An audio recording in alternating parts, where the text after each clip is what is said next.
Okay, let's talk about some of the features of OverDrive. You'll explore on your own and find out a lot of this, but let me just highlight a few things.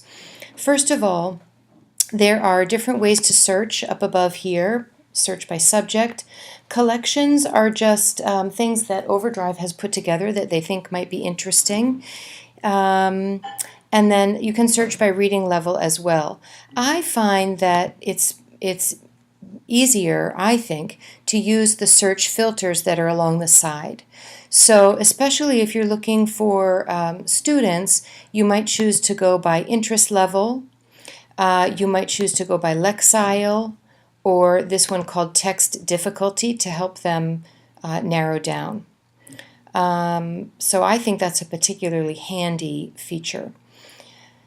You can do quite a bit in your account. So when you go to your account, you have some different options. If you go to the settings, you'll see that you can change the length of time that you can have a book. You can change the background.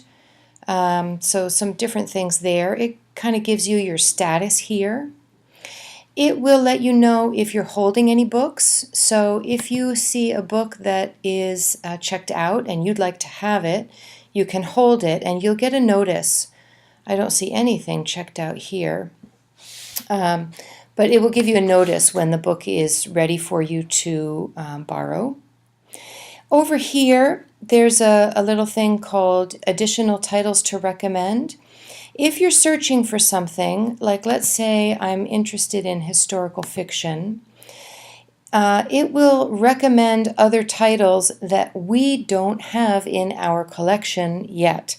And so if you're recommending, here it will say additional titles to recommend, and it will give you an idea of books that we don't have yet that maybe we should have. And you'll see those here with the little picture of a person. When you choose one of those, like this one here, for example, I would kind of like to have, so I'll choose recommend.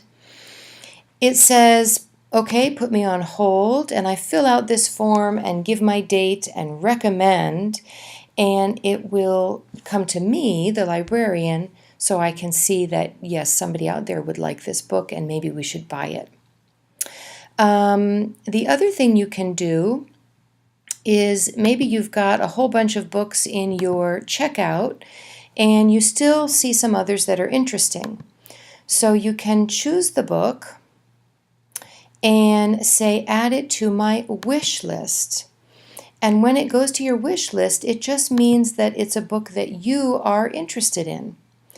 So here in my account, under wish list items, it will show me when those books are available and which ones I wanted to have. It will show me everything that I've checked out ever from OverDrive. And if I have been doing the reading in my browser, I have the option to take notes and highlight text, and it will track that for me here in my history.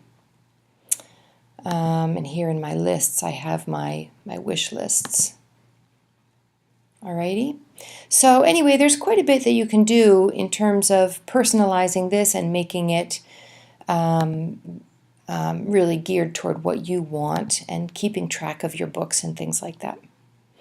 Alrighty, thanks very much. Hope you enjoy OverDrive.